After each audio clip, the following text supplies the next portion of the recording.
Hello, ladies and gentlemen, and welcome to another episode of the Capes and Commentaries podcast, the show where we give you a commentary for some of our favorite cartoons and a little more. I'm Nathan Kennedy here with Tyler Baker. We'll probably be floating in and out of the frame here. I'm trying something different with these card backs. Tyler told me to go for it, so I went for it, and here we are. How's it going, man? Oh, doing just fine, dude. And I'm hoping this new look is working out for everybody. Is there either watching this? I'm assuming if you're listening to this, probably don't give a shit because you can't see it anyway. Yeah, I stress enough. Podbean, iTunes, wherever you find us. If you're only downloading the audio, head on over to YouTube and check us out. We're doing some things, making it look. We're changing it up, make it look, give you something different. Because I feel like this isn't really done much on YouTube. No, it's not. It's people pretty much kind of do what we always do. You just where people sit in a particular room in their home and they sit in there talk, and that's kind of it's. I've often thought maybe that's why people our podcast has never went any further. As like maybe like to watch it's not as visually interesting, but then so many podcasts of people just sitting on their ass, talking about shit, and they've got so many views. I'm like, okay, well maybe it's just not that. It's just could be a multitude of reasons. But I've never seen this before on any podcast or any kind of like review or anything like that where they have like the setup that you've got for us and that we have on Fans of Power, and that will be coming up on this Sunday's episode too. But I think it gives it a lot more bang, and it should make it a lot more fun to watch instead of just two people sitting in their homes talking about stuff. Yeah. So I'm like looking at myself right now. I was like, damn, dude, you look tired. But then again, I didn't go to bed until about 7 this morning. Yeah, it was about 6. God. A little after. Got up about 11:30, so. I was finishing up around at the gym around that time. Ugh. No. Ugh. That makes me want to throw up. But anyway, we're gonna continue. Like we said before, we're gonna give you part 2 and part 3 of this 5-part series. So, Tyler, anything that you want to add or anything you want to throw out there before we get started on these parts? Is there anything that the viewers should be on the lookout for? Any favorite parts? Or you just want to kind of talk about that as we get into it? Probably just as we get into it. I don't have anything else to bring to it, news-wise or anything.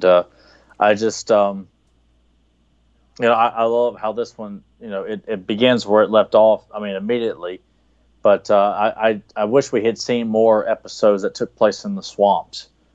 There's just something that's exciting and dangerous of having battles in the swamp, because naturally, alligators and snakes, they're quite frightening, but they make for great entertainment. And to see Joes and Cobras duking it out in swamps, and that's where the Dreadnoks reside, or in the Everglades of Florida. And it's just anytime I would see that, like there's a few battles in the comic books, like in the early comics when the Dreadnoks first appear, that take place in the swamps, and it just looks so cool with Zartan and his shack, and they got the swamp skiers and the various Dreadnought vehicles that reside in the swamp. It's just it's a very interesting background for G.I. Joe fights. So I just love all the stuff that takes place in the Dreadnoks hideout. You know what? I think some of that kind of stems from your love of Predator as well. I think that had like a lasting impact. It's like anything in the jungle, you're kind of all for. Yeah, that and Rambo. Yeah. I mean, if it took, hell, even Missy in Action 2, the one with Chuck Norris that shows like him as a POW. Yeah.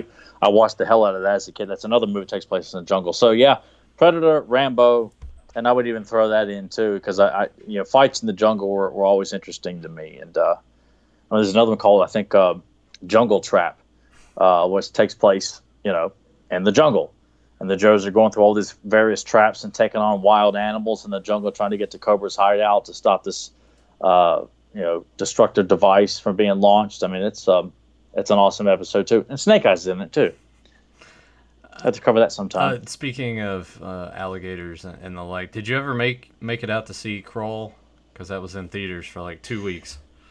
Yeah, and I actually, when I looked at it like, okay, and then it was gone. And I thought I haven't looked at box office in God knows how long because I just stopped caring. But unfortunately, I missed it. It did okay opening weekend, but then I think 2 weeks after. So I think it had about maybe a 3-week month run max, and it was out. So that'll be one I'll definitely. I guess when it's available digitally, I might just go ahead and buy it because whatever. I mean, I really want to see it, though. I hate that I missed it. It was just making it a priority to go see it, and after work and going to the gym, it was just I just didn't feel like rushing. I hate doing that in the summertime because that's what I do when the students are in. It's just rush. So, and critically it did. But I hate that. Critically, it did okay, which was kind of surprising. Yeah, it's just unfortunate that movies like that, I guess because of the shitty Sharknado series, that people just think of those movies as jokes and probably just don't pique people's interest, Well, there's all those bullshit Marvel movies that everyone's got to go see. Yeah.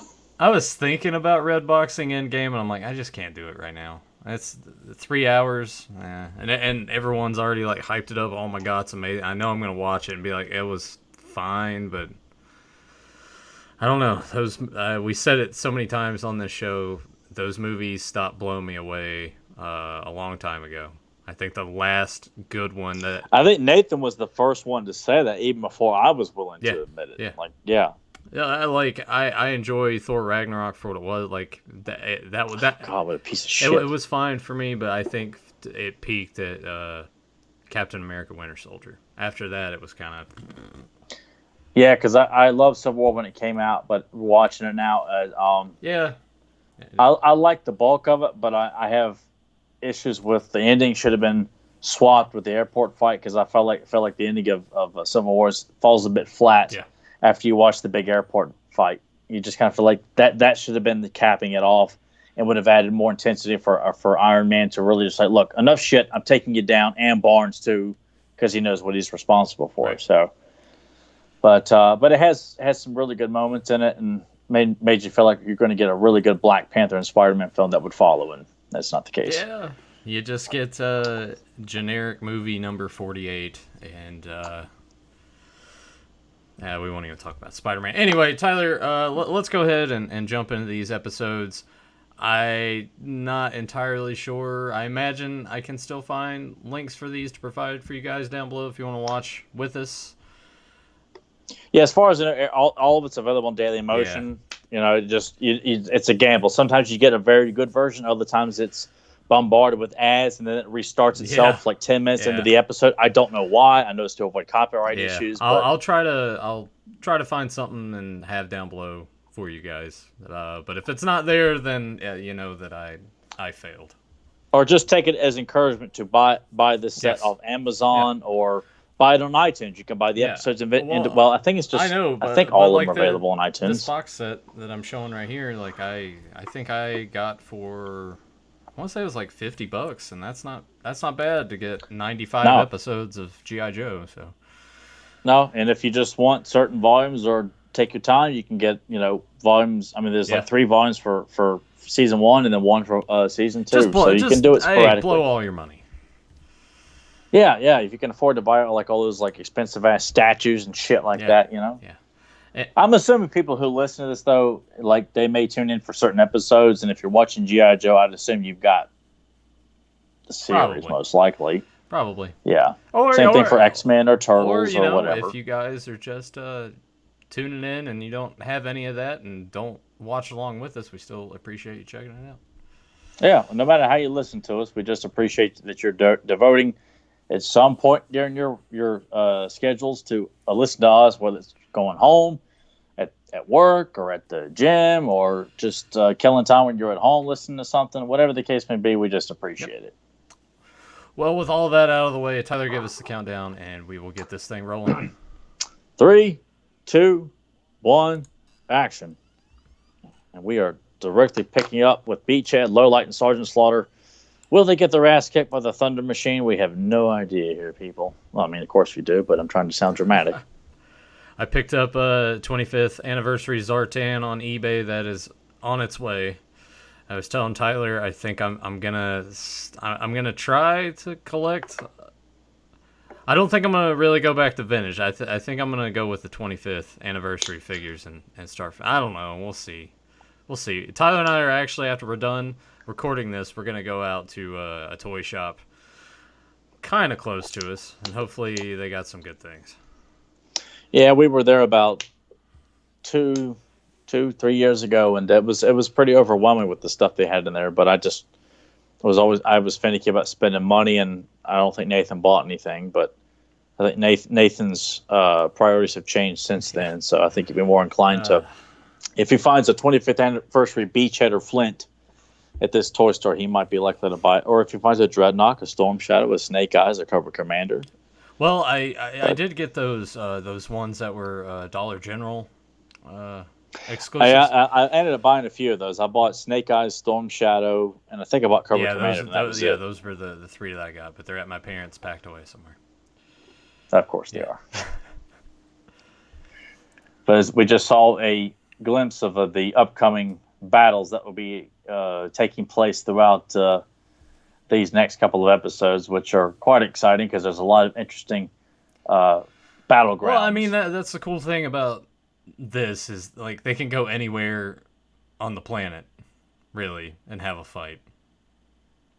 Yeah, and I feel like, I know fans have issues as the toy line progressed, and even with the '87 movie, that things got, they kind of stepped out of the realm of like kind of full on military. But if you watch some of the early episodes of G.I. Joe, I mean, there's some moments that don't quite, in my opinion, that don't quite fit. And I have no sense of getting that right now. But I'm just saying, but I don't denounce it or feel like, oh God, it's horrible. It may not be the best, but I don't discount it. And Sci-Fi is an interesting character. I just think he's got an awesome look as a sniper expert. I think a character. I mean, there's so many Joe characters that. I mean, well, it's an ungodly amount. I mean, that's the thing too. If you're looking at it strictly from, all right, well, it's military. You wouldn't want everyone to look exactly the same because that'd be kind of boring. It would be, and that's what made G.I. Joe so special, is that even though they're all, special forces, or they have different backgrounds in the military or Navy or whatever, it was smart. Even though, look at this group here. We got Flint, Recondo, Alpine's in this group, and I'm trying to remember, but they're all they look similar but all completely different. I mean, they look like here's Dusty, and I mean Dusty's got Dusty's look fits the desert, right? Because he is a desert ops is what I'd like to assume that he is. And as we're getting duped into this, who could this be? Oh, yeah, gee. Oh, I wonder. Yeah. But I mean, it's good that they do a really good job of, like, Zorana's the new female Cobra member, so we're going to give her a lot of time on this. And Baroness is not featured at all in this miniseries, which doesn't bother me, because I mean she'll show up again throughout the rest of the season. I mean, she's got a really cool look. I like Zorana's look. I always have, and I in the comics, like, later on, she would have much longer pink hair, and I just thought that was like the coolest look for her. I mean, the short punk hair is cool too, but overall, she's got a very, very interesting look, and she has a great character too. I like her a lot. Booby traps, boobies. Yeah, Dr. Mine.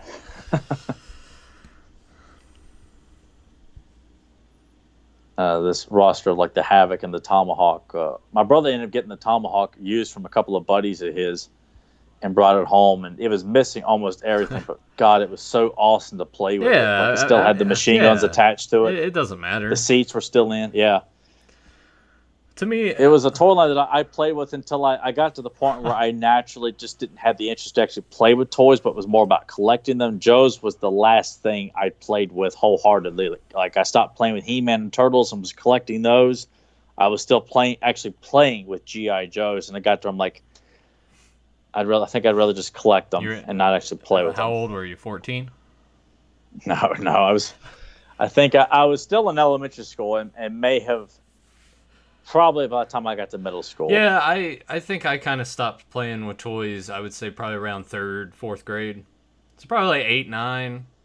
Once I sort of made that shift to baseball and everything, that's sort of when I really just stopped playing and kind of turned into more of like the collecting aspect of it, like you did.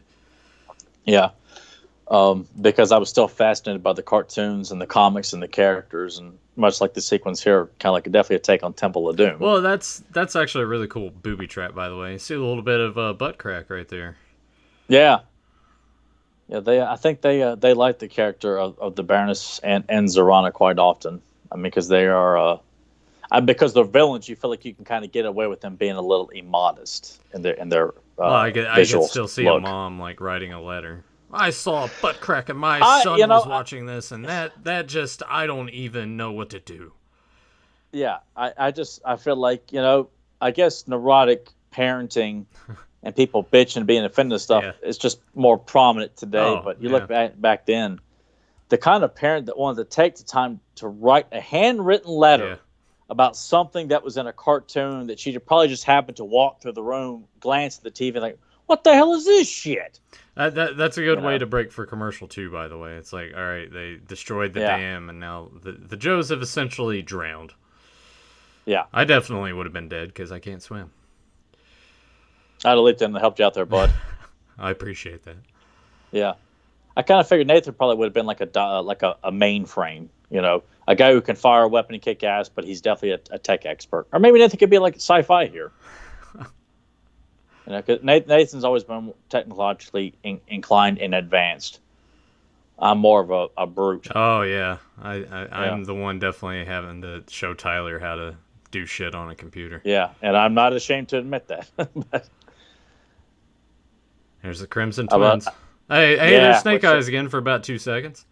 Yeah, and he's not used much in this one. I hate that. Yeah. I don't need a lot. Just show me some. Just show him like kicking a little bit of ass. And I've never understood that too, because at this point, Hasbro had done 2 versions of Snake Eyes, and I think it was pretty well established, especially in the comics, that Snake Eyes was a pivotal character and a popular character, and why Marvel Animation just chose not to feature Snake Eyes that much, or at least use him in the fights a lot. You don't have to have him, put him in a situation where they're talking to him, but I think he should have been a prominent member in a lot of the fights. I mean, he's used prominently in Revenge of Cobra, and of course of the Mass Device and Pyramid of Darkness. But yeah, I love the Crimson Twins. Like it's cool. Like you get a certain Cobra villain leading the charge in each particular sequence that we're going to witness here. And I like that these guys are. I mean, they're highly skilled. They're intelligent. They handle all the financial dealings for Cobra and they're funny. Yeah, I love them all. I mean, they're great pompous accents. God, they're just wonderful characters. I only had Zaymont as a kid. I got him used from Ryan, who was she was an avid G.I. Joe fanatic, and she had a lot of doubles. I mentioned her before on this podcast. She gave me one of the Crimson Twins, Zaymont, because he's got the scar on his face. That was your babysitter, right? No, it was. I did have a babysitter named Barbara who would buy me and my brother lots of G.I. Joes. But my mom's best friend's name was Barbara, and her daughter collected G.I. Joe, big time. I mean, I was so impressed as a kid, like what kind of Joe she had. Because she was about a year older than me, and her brother was a little bit older, and so they were getting the '80s toys when they were really hitting their peak and strides in the '80s, and I'm getting the leftovers. Yeah. There's rock and rolling Roadblock in his new look here.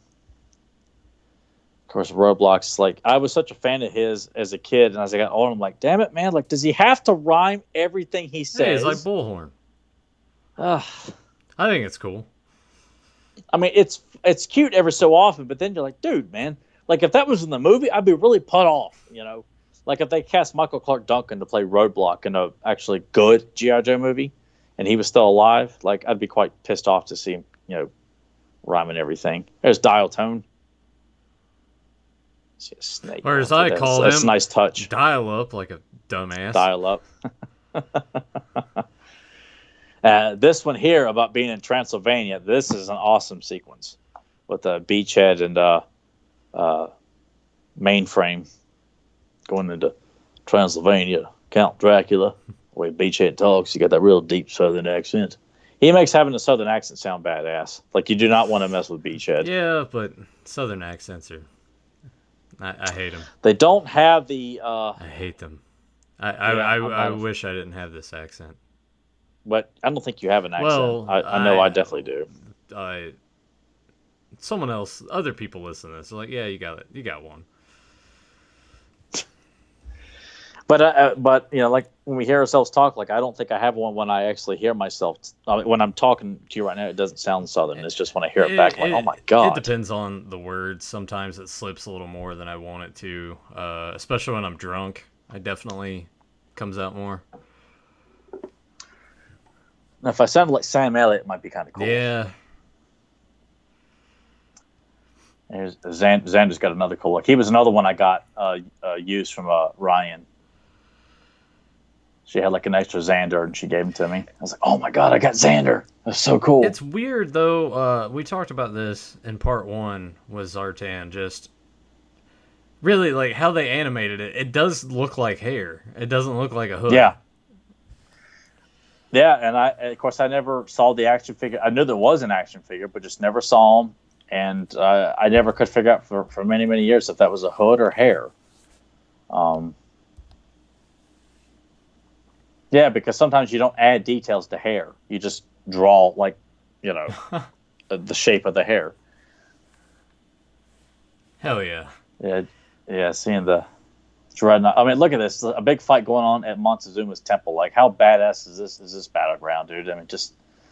There's so many like fights that take place in catacombs and castles with G.I. Joe. That's one of those things that was another fascinating thing to me too. Is just, you know, gunfights in castles. It sounded so cool. I mean, that was really awesome animation too with the flamethrower. Yeah, I like that. I like their, you know, light it up torch. Fire it up. Yeah. Well, that would be quite fitting if they started courting the crow. Yeah. I like this bumper. It's so bright, with the kind of fireworks effects to it. It's beautiful. I never understood. Of course, I've never really done the research either. G.I. Joe's is one of those things. Like, I have researched some, but nowhere near to the amount that I have with He-Man. But you know, I know Marvel Animation went under towards the tail end of the 80s, which is why prior to the X-Men, you know, it was just like the one episode. But I never understood why they didn't go through with like a third season. And I know they make the movie that comes out in 87. The second season comes out in 86. But it just seems like they, you know, not being able to see so many people in the 87 wave, like Big Bald, Crystal Ball, and Crocmaster, in the animated show, which this is a fun little kind of add a little detail to Monkey Wrench being the new member here. You make him afraid of spiders. Like, if it's just one spider, I have no problem. But oh god, there was one time that I killed a spider, and like a shitload of baby spiders poured out of it, and I was like, oh god. And I'm like sitting there trying to kill the baby spiders too. I'm like, sorry guys, but you can't be in the house. Ugh. Yeah, they never bothered me, but I certainly don't want them around.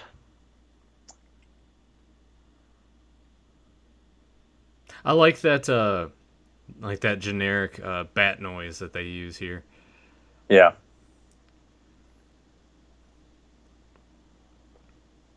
Yeah, in the comics, it's Serpentor is created in the comics, but Destro and Dr. Mindbender are pretty much responsible for creating them, and there's not this widespread use of Cobra and Joes from all parts of the world. Like Mindbender and Destro kind of go out on their own and put this plan in motion and create Serpentor. But it's quite fun this way because you get so many people involved in this massive plan. I mean, this could have served as a movie almost. I mean, it's a 5-parter, and you got so much going on, and the way the movie builds that we will eventually get to, which Nathan is not saying, but it plays up like this has the proportions of a movie. Like this could have easily been released theatrically. I mean, because like the Transformers movie and the G.I. Joe movie that we did get, a lot of new characters were introduced, vehicles and things. I mean, I think this would have been. I mean, at the end of the day, you gotta, if you can sell more toys and get more shit on the shelf, then they're gonna throw that out there. It's like, yeah, new characters. Look, buy the toy. Which I think this would have worked better. I think as the theatrically released movie that they pulled the plug on. Yeah, I think it would have probably have gotten a better reception. I think from people. And it would have been released the same year as Transformers, but they go with Transformers first. All that bombed. We'll just release this on TV and on video.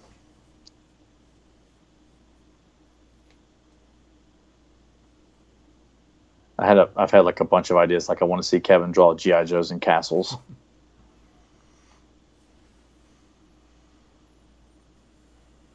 Our friend Kevin Sharp, who worked on the G.I. Joe comic when it was with Image. He worked on a few issues of it and did this beautiful Joe poster. I need to, if I don't already, I'll make sure that I do before I upload this video. Check out the link down below. Hit up Kevin Sharp for some art. Yeah. Yeah, if you he does some amazing work on He-Man, Thundercats, G.I. Joe. He's also done a few samples of Ninja Turtles, which have to add that to my list of things. And Iceberg is now white in that picture, and I don't know why. But he does he's got talent beyond any, and just he makes everything look badass. So he's Transformers. He's done some. He did an Optimus Prime recently, which he's always been down on himself on how he draws Transformers, and God, he delivers a nutbuster. Here's the bats in action.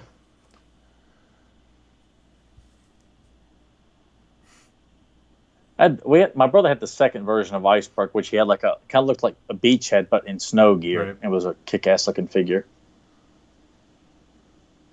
Because as the series went into the 90s, like the characters are wearing like sometimes outlandish bright colors, which as a kid I didn't mind, and some of them still work, and some of them feel like it's a bit much, but not to say they're crummy figures.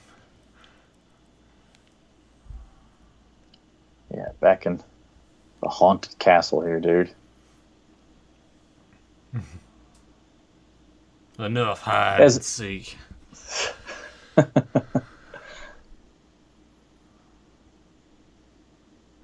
There's the Baroness, which I said earlier she's not in this, so forgive me for making such a dumbass comment. Because as I'm watching it, I'm like, it's the Baroness. I'm like, I just said she wasn't in it, like a dumbass. So forgive me, Joe fans who caught that mistake at the beginning. Yeah, it's just me thinking on the fly there and thinking out of my ass.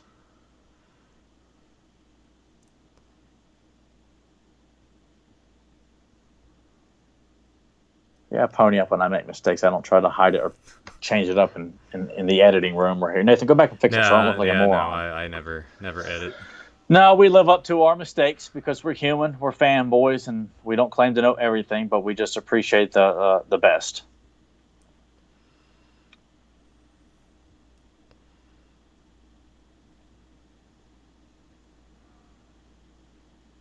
That should have been a vehicle, too, that Cobra drilling machine. Well, I guess you could, if you, maybe you could, like, mod some shit, like use the drill from Turtles and... Yeah. Or just use that and just be like, oh, well, this is a Cobra vehicle now. Yeah, because G.I. Joe's, and we're heading into part 3 right now. Here's Mutt Junkyard. As I think Count Dracula's castle collapses. I think my shit froze on my DVD. Let's do that. There we go. Thought maybe you were saying you had to take a dump and your shit froze. No. Man. Yeah. It got cold in here. My shit just froze. Froze up. It froze up right in me. I'm probably a little bit behind you, but I like that shot right there, that distant shot. Yeah, you can see just the red and blue lasers going all over the place. There's a lot of great like scale shots. I mean, even the opening for part 2 with the overlook shot of the Dreadnoks hideout and the standoff in the swamp. I will say, like the October Guard that we're seeing the Joes team up with, I've never really been a fan of. And some of them were released in figure form, but I was just never a fan of them. I thought they were kind of very bland and eh. Now the Snow Serpents here, I thought they were cool. I did have one of those as a kid. Ryan gave me one of those too.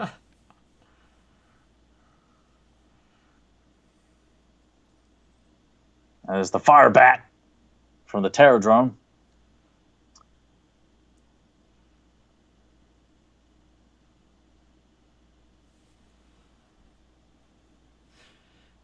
So it's a lot of fun to see Cobra being successful in several episodes.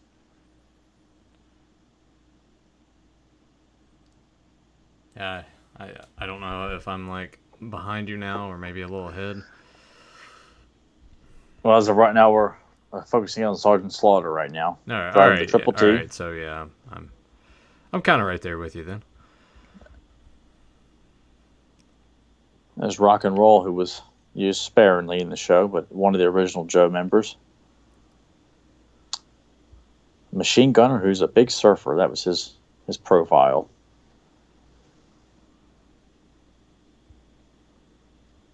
Do you recognize the General Hawk's voice from Toxic Crusaders? He played the voice of Major Disaster. No. You bum. I'll ask you this, because they made a lot of vehicles that I guess you could have used in water.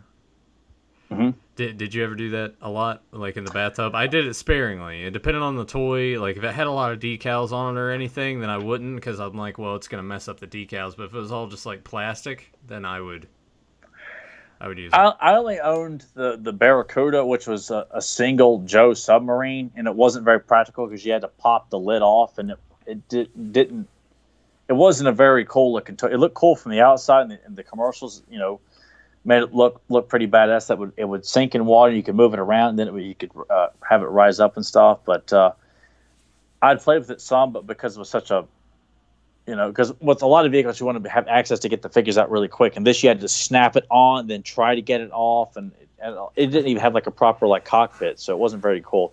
I like the hydrofoil. Yeah. Had I had like the devil rays or devilfish, excuse me, and the hydrofoil, I probably would have attempted to play with them in the bathtub as a kid, but that's probably about as far as I would have. Hey man, there's still time. You might find one today, and then you can come home and make yourself a bath and play with them. Hell, I can't even take a bath in my actual, because I'm too big for it. Well, just to me, like, for one thing, I don't know how people take baths now. Anyways, I'm like, you're just sitting in your own filth. Oh, it's not really that, but it's like the water gets cold. Yeah, that too. Pretty quickly. That too. Yeah, so it kind of defeats the purpose. But they would have been awesome had I had any of those. I mean, even the Killer Whale, that came with Cutter, which was an awesome vehicle, which would go on land too. It had wheels on the bottom of it, but it was pretty much a giant hovercraft. But the hydrofoil always looked really cool because, like the box art, you could like fit like several Joes or several Cobra members. Those are some of the coolest ones. Like any vehicle that you could sit is like several Joes. Like there was like those little pegs on the sides of the vehicles for Joes to like put their feet on and then hold their gun like they're going into battle.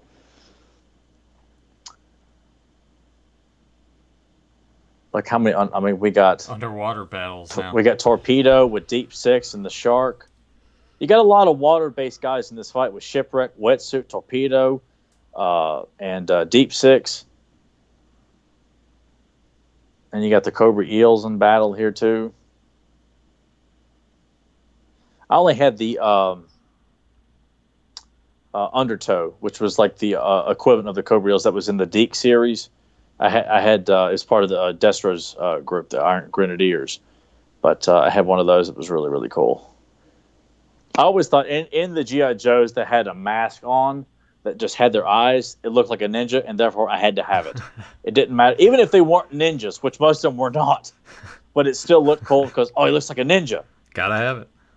Gotta have it, and that was because ninjas were so prominent with me. I think a lot of us, Yeah, as kids of the '80s, and even after that, because with Snake Eyes and Storm Shadow and the eventual Ninja Force, I mean, it was just my passion for ninjas never stopped. And so many like Cobra troops, if they came with the helmet, they would have like that mask that would cover their face and look like a ninja. Oh man, so cool. So my Undertow figure, which was an underwater character, he's underwater but looks like a ninja. I always felt the voice actor who plays Shipwreck, which his name escapes me, was like trying to do like his Jack Nicholson impression from The Last Detail. Always just sounded like Jack Nicholson to me. Trouble Bubbles, love those things. That's a cool looking vehicle. The Fangs, those are cool. I mean, Cobra had the best vehicles. Yeah. I mean, they really did. The Joes had some really ass kickers, but Cobra, I mean, there wasn't. I don't say what you want about, I mean, they got colorful and more outlandish into the late '80s and in the '90s. But I'm sorry, but I would argue with anybody that Cobra had a bad vehicle and a bad character. Like, there's not one weak link in the Cobra chain in terms of characters, from like Vipers to members of the Dreadnoks or Iron Grenadiers, or just individual Cobra characters like Crystal Ball or Naugahyde, who's a Dreadnought. I mean, just Metalhead. Even though he's portrayed as like an idiot in the cartoon, he's still an awesome looking character. He was in the G.I. Joe game. You remember him? Nope. He's the guy that had like all these like missile launchers all over his body, and he was in the cartoon. They made him out to be like this like nut, but stupid. But he was in the G.I. Joe game too. Well, I feel like there was probably something going on behind the scenes for most of these animated series that they're like, well, we have to have someone's got to play the doofus. But I mean, I look at this initial run of G.I. Joe. There isn't a moron, and sometimes the Dreadnoks, yes, are played for fools, but not all the time. But if you're going to have someone play an idiot, it's because they don't quite understand the situation or what you're talking about.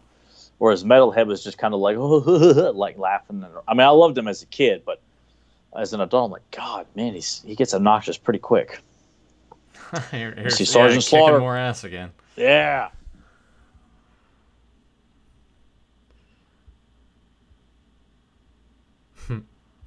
Yeah, I didn't get Sergeant Slaughter till high school, and I got him at Happy's. I got Slaughter as a kid. He was one of my because you had him as Slaughter's Marauders, like the blue one, yep. right? He was one of my favorite Joes to play with. Yeah, if I had had him, and this thing here, I can appreciate the psychic connection the Crimson Twins have, but seeing stuff like that, I feel like that's pushing it a bit too far. Where if you get one of them gets punched, the other one feels it. I mean, it kind of depletes their threat at times, I think. But in the comics, it's not really like that. But I don't recall, because the Slaughter's Marauders, I think they came out in 80. I think it was 88. I think. And they had re-released like Low Light, Spirit, Barbecue, and Sergeant Slaughter, of course, and I think one other.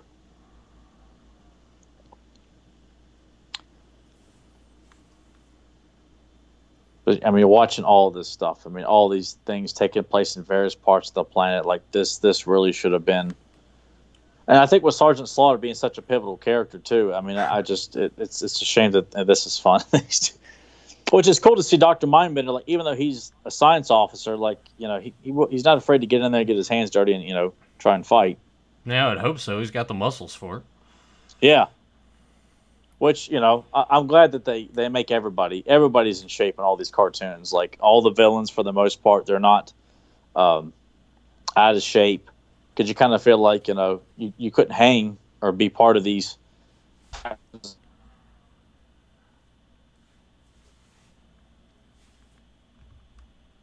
Oh. Did thought I lost you there for a second. I was gonna say, you're like, oh, did.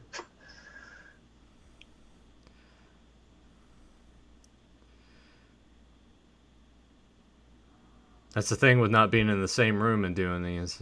We run that risk of a call disconnecting or something. This is a fun little what dial tone mainframe says to Beachhead here. What do you mean?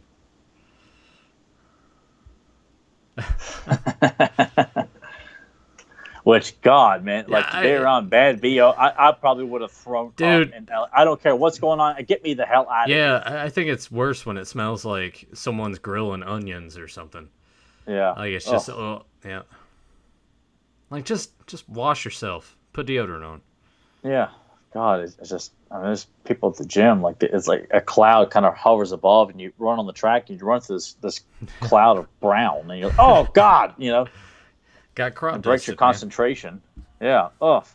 So it's not a fart. It's someone who just hasn't bathed, well, if ever. So if we're using the logic here, if one of them were to break an arm, the other one would be in just as much pain, even though their arm isn't broken? Yeah. Huh. That would suck. That would suck a lot. And I had always heard of like a psychic bond, with twins or siblings in that kind of sense. But I was cool with it, and as a kid I really didn't think anything of it. But I feel like I just wish they had not pushed it too far where it's just, I mean, of course it's for kids, but I feel like you could still make them quite threatening and play up that, but it not be so over dramatic at times. But not enough to where I'm like, this is stupid. Yeah. I'm gonna watch it again. Or I'm gonna make fun of it on YouTube and become famous because I'm shitting on Tomax and Zaymont, which some people have already done that. I hope you're proud of yourself, asshole. Here's Nathan working on this device here. Yeah. And see, Tyler, this is it. You just got to push this button here. What? I got to push the button? Are you sure? Yes. Yeah, that would be me. I remember trying to explain to him like ROMs and emulators because I put them on his computer. It was like talking to a wall. Yeah, pretty much. I mean, it was a wall that would talk back, but it was still nonetheless like talking to a wall.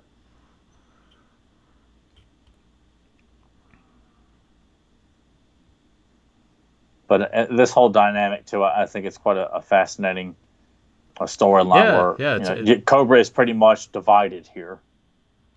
And it would be like in the comics, too, because you'd have the Civil War on Cobra Island where you've got Cobra Commander, who was the fake Cobra Commander at the time, is leading one side and Serpentor is leading the other, and Destro is independent, and the Joes are involved. And that's when Serpentor gets shot in the head by Zartan's arrow. And he's dead and stays dead. Yeah, which is something you don't get too often. No, in anything he would come anymore. back in the Image comics, and I think Kevin worked on that. I think, but yeah, if the Joes, if people died, and I think that was one of the things about the G.I. Joe comic is that it showed casualties of war, and that if someone does die, they're not coming back by any kind of ridiculous manner. Even though there are hints that it takes place in the same. Even though Marvel did the comics, like this one issue, J. Jonah Jameson shows up in a G.I. Joe comic in the midst of a street fight. Which I'm like, hey, so we can get away with having Spider-Man and Captain America teaming up with the Joes, man. Be awesome. Strato Vipers look really cool. It's Night Ravens.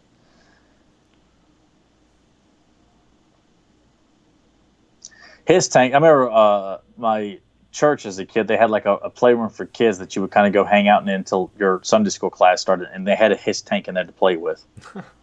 Well, so that was my only time getting to play with the his tank. Was it actually intact, or was it pretty much just like beat up, missing No, I don't. Yeah, it was intact, but the his driver wasn't with it. But I just would play with it because at the time I didn't know exactly what it was. Did you try to take it home? No, Cobra Commander, the third one, that's the one I took home. And the medal, and I was encouraged by another G.I. Joe fan, Travis Weddle, who we went to high school with. He was a year above us. He was another G.I. Joe fan. That was. Did you get in trouble for that one? No one knew, and I put it in my pocket. And when I got home, I had my first Cobra Commander that I stole from church. Perfect. Yeah.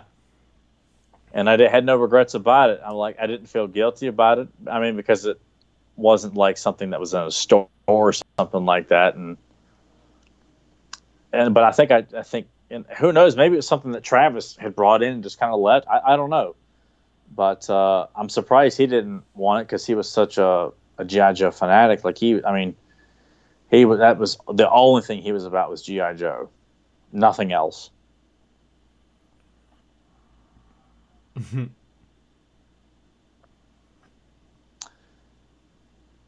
There you go. There's a laugh. Did he laugh like that when you met him? No, if he had, it would have made it all worthwhile. Like he says, "Motherfucker," no such luck. I was thinking for fun. I don't know what made me think of it, but I was like, had we gotten a proper G.I. Joe live action film in the 80s, I thought like casting Michael Ironside or Robert Davi to play Cobra Commander and Destro. Yeah, that would have been cool. I was like, God, that'd have been so awesome. Like they have such a menacing presence and voice that even though they're both masked characters, like that'd have been awesome to play either one of those characters. And then you have Cobra Commander talking about beheading. Yeah. Which, good. Yeah. He's got balls, man. He's not trying to, neuter this cartoon. I mean, if you can't have the heroes killing stuff, at least imply that the villains would do so.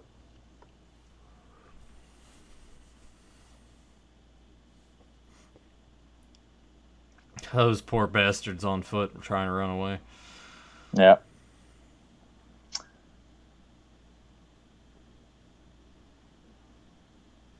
That's a neat tactic, too.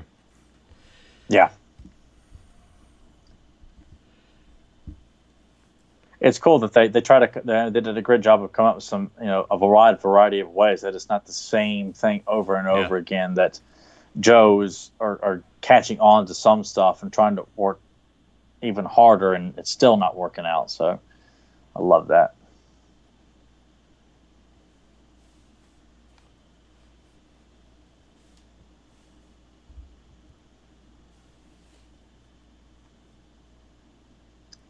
Yeah, I'm curious if Stallone's likeness hadn't been sold to Coleco for the Rambo line, like would Rocky Balboa have shown up in the cartoon?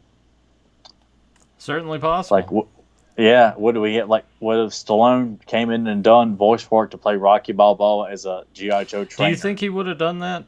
I feel like he wouldn't have provided the voice. I feel like they would have just got someone who sounded like him to do it.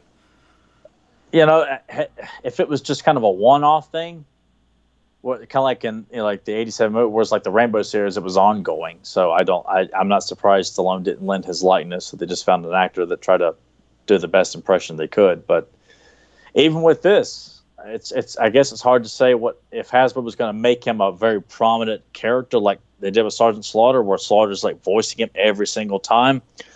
Probably not. He just would have sold his likeness and got a nice. And that is, well, hell. I would just say that's the end of part 3, guys. So, holy shit balls! Yeah, back to back. But I kind of would think that Stallone probably wouldn't have. It would have been awesome though. That's something I really wish when he's interviewed. It's one of those things he's never asked about. It's such an obscure thing in the grand scheme of things. But I feel like that would be such an interesting conversation to have with him about the Rambo toy line and the possibility of him playing or Rocky Balboa and his likeness being used as an action figure in the G.I. Joe toy line. That's something that, like, what did they approach you about? I mean, outside the card art that they did, I don't know how far it got. And he just be like, yeah, kid, yeah. And then they just shoot you. Yeah, it was like, that'd be $400. Yeah. Shit, it'd probably be more than that. Yeah, I know him and Arnold, they charge quite a bit for pictures and autographs, even though they have sessions where they provide, you can autograph in a picture with them. But you think we got it bad at these conventions, man? They are not cheap. Maybe one day. But I couldn't argue with it because they're such idols for me. Because I know Arnold was doing appearances at the Arnold Classic, doing photo ops and autographs, $600. Like for the bundle? Yeah. I'd pay that price, I think. Because Erica told me about it, and for a brief minute, like I had plenty in the savings, but I was trying to save it as much as I could, just in general, like for the beach trip that we were that we would go on and everything. I just I'd like let me save up again for it, and maybe this year, because I don't care about the actual competition itself. It would strictly be making the trip to meet my favorite actor of all time, and just accept the fact that it's nothing more than a handshake. Thank you. Move on. Can you bring your own item to get signed? I would think so. I think they offered things. They had the new Conan comic from Marvel, they had that, and a couple of things like set items. I think that you could purchase. They had it was like. What would you take? What would you take to get signed? My Predator poster. Yeah. Hands down. Yeah. It would be that, or I'd have to look because I'm pretty sure mine's an original. It's a rolled original, but would you even know what to say? I feel like with this one, the words wouldn't even come out, and your face would get all red, and you'd be nervous as fuck. And and it would be a shitty picture because I'd be sweating. My face would be as red as my tank is right now. Yeah, yeah. That's exactly what would happen. $600 for the worst, greatest experience of my life. I mean, I think I held together when I met Hulk Hogan pretty good. Oh, what's up, brother? How you doing? Yeah. I remember you. Yeah. He was cool, dude. He really was. He was worth every penny I paid. But yeah, get back to what we were initially talking about. I wish Rocky had been a part of the G.I. Joe line. It would have been really, really cool. Yeah, that would have been awesome. To have a Stallone-sized action figure in G.I. Joe. You can put guns with them and all kinds of stuff. That would have been so awesome, dude. I'm surprised they didn't do more celebrity tie-ins. With Slaughter coming in, the Fridge, and Stallone, came close. I'm sure others were asked, but it was probably passed on for other things, maybe. Yeah, because Slaughter hung around for a while. I think into the at least I think 1990 or so. No, wait, no, it wasn't. No, 89, because he came back in 1990 and started doing the Iraqi sympathizer gimmick. Yeah. Beat Warrior for the title, and then of course Hogan's got to come in and be like, I got to be champ, brother. Yeah. Oh, I loved it. Yeah. It's like, oh, we're getting bomb threats. We got to move WrestleMania. No, it just wasn't selling that well. It's cool. It's like back then they could spin their bullshit. Now they can't anymore. People are like, no, this is the real figure. You didn't sell out. It's fun. They still do that. Michael Cole will be on Raw. It's like capacity crowd, and you see camera shots, and the shit's tarped off, and yeah. Yeah, it's not like, at least when you and I were still watching pretty religiously, and it definitely looked like a sold out crowd, even though there may be issues with some of the booking and how some of the matches ended, but you couldn't argue that, when you and I were still watching in high school and into the 2000s, it was still pretty damn popular. Yeah.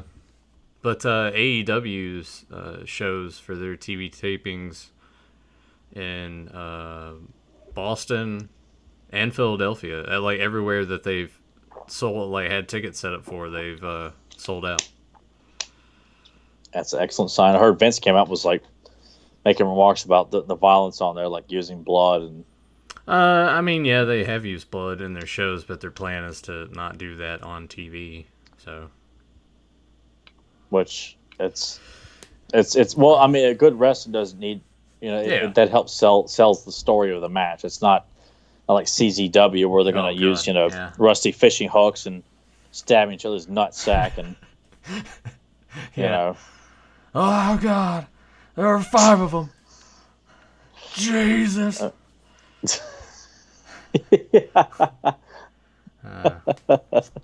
Yeah, CZW, man. What a. It makes for great botchamania. There was actually a thing on YouTube. I think it was Vice that profiled CZW, like a show, because it's under like new ownership and everything, and it was kind of crazy to watch. If I find the link to it, I'll send it to you. It's actually kind of interesting. Well, I would check it out. But that is our 2 parts for this week. Do we dare come back next week and finish it up and then tackle Batman Beyond? I say let's go ahead. We'll finish it up and then move on to the request and then go from there. Yeah, sounds good, dude. All right. Well, you got anything else you want to add before we wrap it up? If you enjoyed this, let us know. Some of your favorite additions to the cartoon or characters you wish it had appeared, because God knows from the 87 to 88 and even 80, a lot of 89, a lot of guys didn't make it into the animated form. So a lot of them did, a lot of them didn't. So left a lot to be desired. If you had something that you wish had shown up, feel free to let us know. Damn it. That's good shit. Yeah. But yeah, leave comments down below, like the video, share with your friends. And if you are new to the channel, make sure you hit subscribe and ring the bell so you get notified when we go live or when new videos are posted.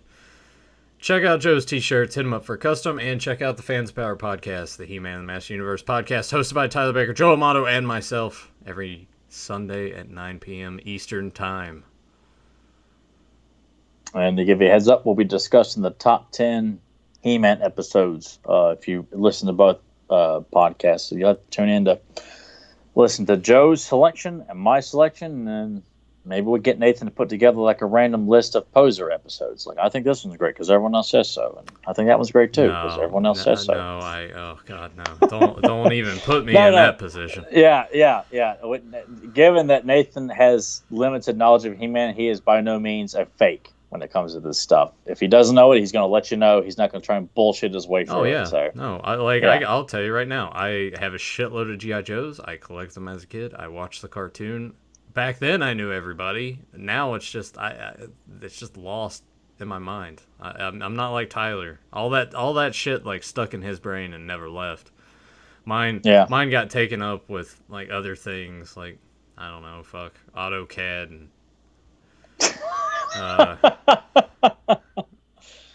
Coach Levy singing country songs to you and your classmates. Yeah, which is a real story that did happen. Maybe one day we'll do just an episode of something, like just throw it on the channel. You and I just do a podcast where we just talk about all those old memories. That way everyone can hear all those stories. Yeah, I mean, I don't mind sharing them on some of these podcasts, just throwing it out for people, because I often feel like if it's an interesting story, it's fun to hear kind of a backstory on people on the podcast that I like to listen to. Sometimes stories about some of the things they go through, they can be quite interesting if you like the person. Yeah. Whether it's a goofy story, an unbelievable story, or whatever. But not that me and Nathan lived a life where things were life changing by any means, but just some funny, goofy ass, there's a lot of fun. hijinks. Yeah, there's a lot of funny stories. Yeah, a lot of tomfoolery in our past. Yeah. With me just laughing and Nathan being the one, doing the instigating. Some shit's probably like not good to reveal to the world. Yeah, it won't be as PC, I guess. Yeah. Some people would probably say. Well, I mean, you got to think this was like late 90s, early 2000s. World was a different place. Yeah. Well, I like to think most people who listen to us, the vast majority, grew up at that same time, or if not even earlier. So they're more inclined to not be so having pussies powdered. Yeah, just like, come on, loosen the hell up, Yeah. Like some shit, obviously you draw a line at, but some things, it's just getting ridiculous that people get offended by. But they gotta let you know, whatever. That's people these days. And I feel like it doesn't take much. Like just a couple people can make the biggest difference. And like, well, why hasn't Will Ferrell been cast out of Hollywood? Because I complained about him. Why haven't people honored my wish? Right. why is The Rock still headlining movies? Hey, if he would change his gimmick and stop smiling at the camera all good. the time and tell he's good and he's charismatic. Oh no, he's not. He could be, but he's not. Oh, you love it. I still need to watch Retaliation, by the way. Maybe I'll do that this weekend. I keep saying Joe's tonight. You'll be in the spirit if you find some Joe's today and you go like, I'm going to watch this piece of shit. Yep.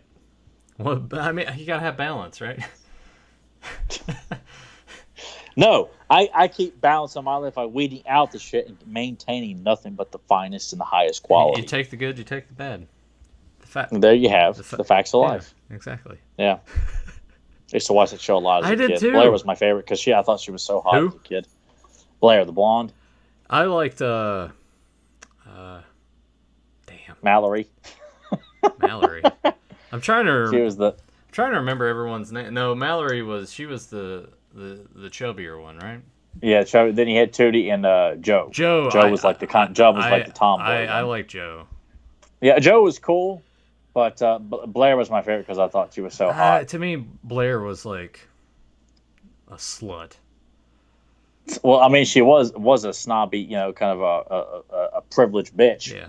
When I've gone back as an adult and watched them in like reruns and syndication, I'm like, Joe would be the one, like, she's a bit tomboyish, but you fix her up. I mean, she looks pretty hot, and she's like one of the boys. Joe's the one I'm having a beer with and probably making out with, and kind of wondering like, well, where do we go from here? But no, and she leaves Nathan high and dry. Yeah, but see, like Blair is like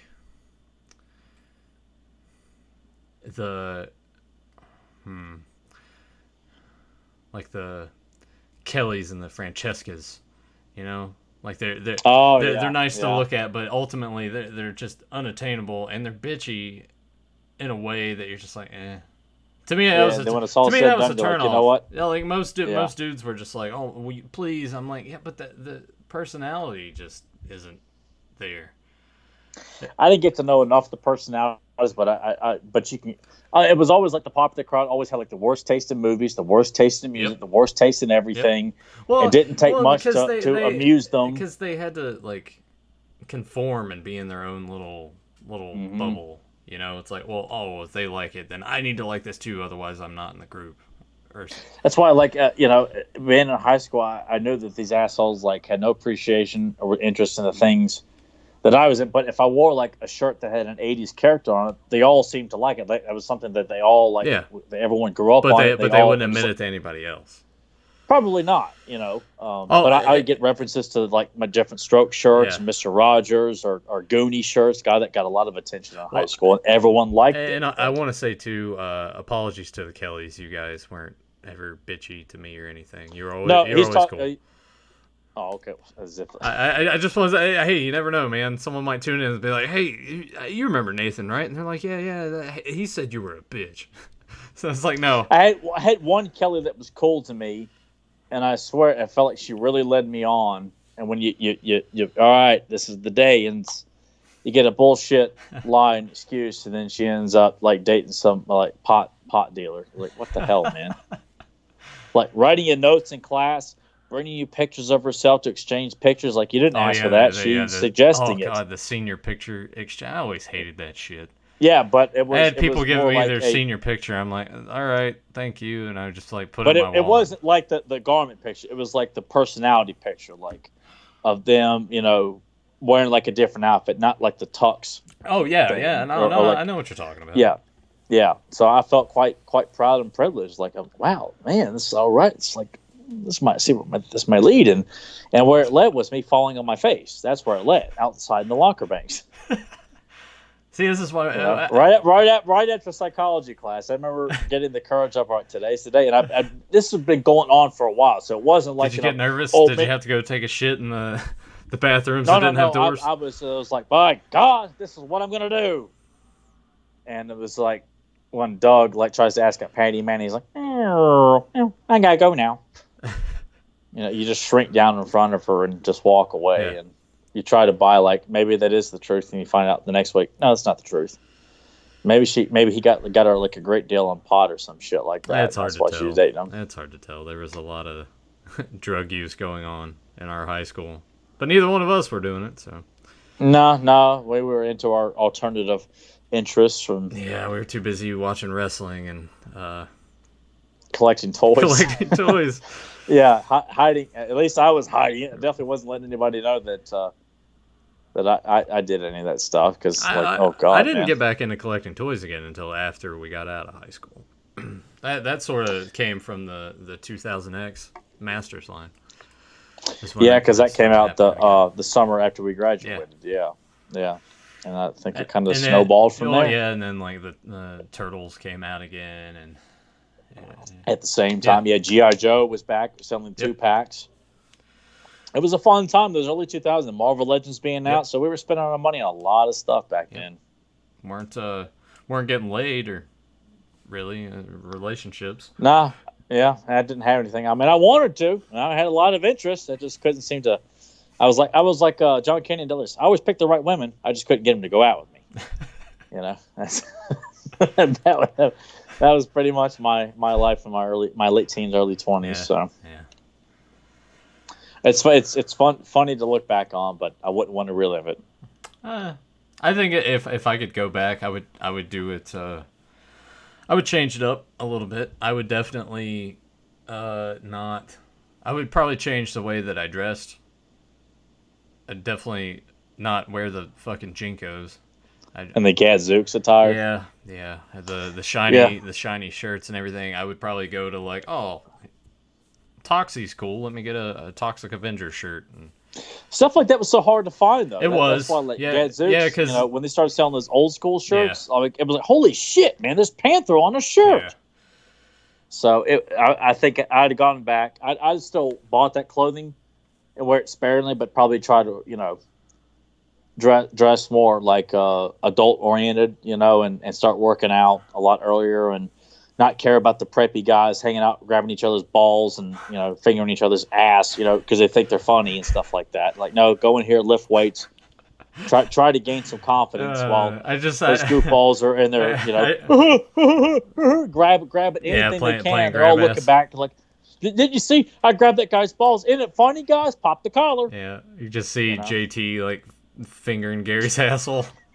You just walk outside and they're just doing like, alrighty then.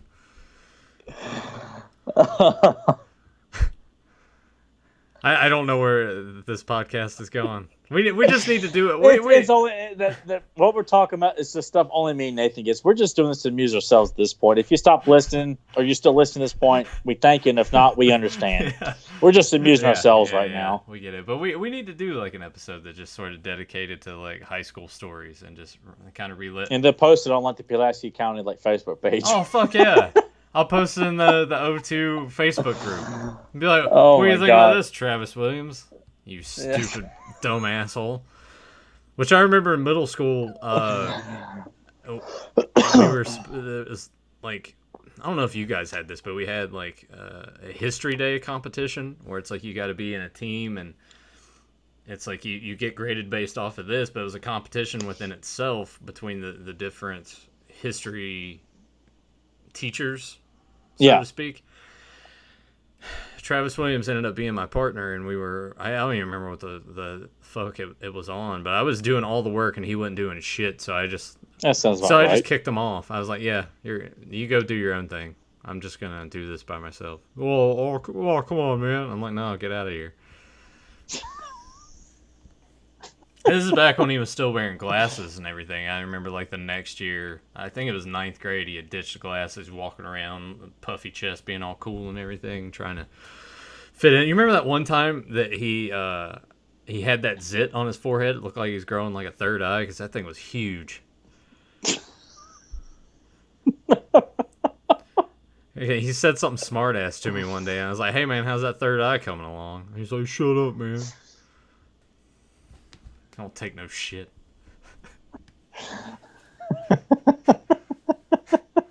But yeah, maybe we should do that. Do a high school memories thing. I'll fucking post it in that group. Just middle fingers all around most of those people. Which you know what? It's like hard to tell what they were going through at the time too. So maybe that's why some of them. It doesn't justify. Yeah. I mean, honestly, like once we got to high school, they never really bothered me. I mean, Jason Quinn got on my nerves some. Yeah. But for the most part, they left me alone. I had my shitty sun tattoo on his back. Oh, that was off-centered. Aaron Copeland called him out on it. Oh God. Yeah. I think it was psychology class. He took his shirt off, and everyone's like, "Oh wow, you got a tattoo?" Because I mean, most of us weren't 18 yet, so he would have had to have gotten his parents' permission to do it. And his parents were really cool. Like his parents were very nice people. Derek was friends with his brother. It just that preppy mentality, man. It's sometimes they could tone it down and mingle with everybody else, and you never know the difference. And other times it was just, I have to be the star. I am the sun. I am the center of this damn school. And you just feel like, God, why does everyone have to stop and laugh at these moronic jokes that are? Because if you laugh at it, you got a chance to be in, man. I should have been like Pee Wee Herman at Pee Wee's Big Adventure when he's pretending to laugh at Milton Berle. And when everyone stops laughing, they all look back, and you're just still laughing. I should have just faked laugh at all the shitty jokes I had to sit through and listen to in economics class. Like, oh, God. I'm sure people who, you had your fair share of morons you had to put up with in class, and the teachers would laugh at the jokes, and so whatever. Oh yeah, I hated that shit too. I was like, well, now you're just catering to them. Yeah. Now they think that anything they say they can get away with because you're letting it happen. Anyway, we'll save all of those stories for another time. I think we need to do that. Just put it all under that. We'll have some good laughs, and I will post it in that group. I don't give a shit because I'm not going to the reunion in 3 years. Well, no, I never wanted to go to one anyway. It's like everyone that I got along with or I thought highly of, I have seen since high school. Same here. And that is it. I mean, so the only way I would go is if what the fuck are you doing? All I hear is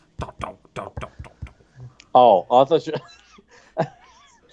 you meant when you go to the reunion, you go there and just say, "The fuck are you doing?" I mean, I could do that. Who are you? Who are you saying that to, and why? I could do that. Just like, walk up to someone. And I think the plan for this one, because it'll be our 20 year, they'll have their asshole kids with them too. I'll just walk up to the parent and just be like, "What the fuck are you doing?" And they're like, "What?" Walk and away. They just walk away. That would be the only reason I would go, is if you guys went and we just did shit to amuse ourselves. But then we have to put up with people being fake, and we're like, "Hey, I remember you. Weren't there some great times?" No, I wouldn't know because we didn't talk or hang out or anything else. And then say, "What the fuck are you doing?" And just say, "You can go now." Treat them like Doc Holliday. That'd be great. Shit, I can't believe in 3 years we'll have been out of high school for 20. It still feels like it was just 5 years ago. I mean, it just shows how memorable the 2000s have been and will forever be, not remembered. But it really just feels like it wasn't that long ago where we graduated and we're showing up at the lunch table talking about the latest crummy WWF pay-per-view. Yep. And, Nathan making fun of, that goof walking by or saying George's got bad breath or, Yeah, DDSB, man. Yeah. All right. With that, we're done. Yeah. We got to go check out some toy shops. Yeah, with all that out of the way, we hope you guys enjoyed. And until then, what? What are you laughing about now?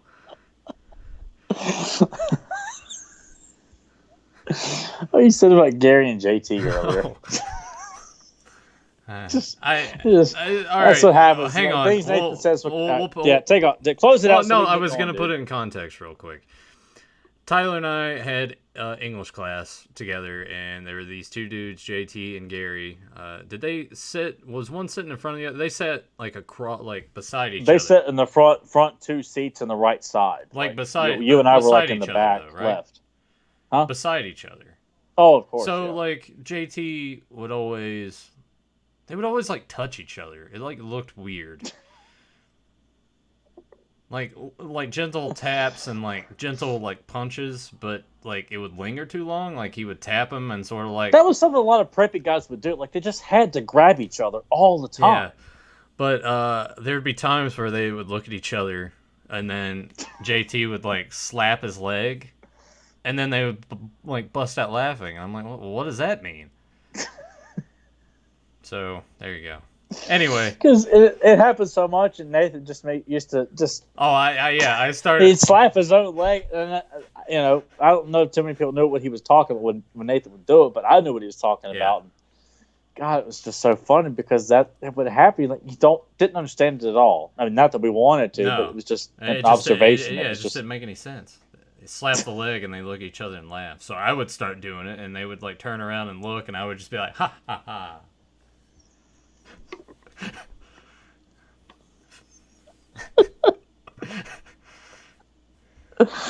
And that's why I wish I had known Nathan earlier in high school, because I felt like I was just going to get killed at any point in high school because I was scared out of my mind, scared of my own shadow. But had Nathan been there to just offer his, I wasn't afraid of nobody.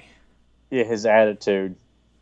It would have provided a lot of laughs for me in a time where I was just like, God, I hate life. I hate life so much because, being in school was not fun unless it was gym class or lunchtime. Other than that, it was absolutely miserable. It was miserable. High school was. So, you had to have things to keep yourself energized, which is watching He-Man and collecting He-Man, Turtles, and Thundercats and G.I. Joe, watching wrestling.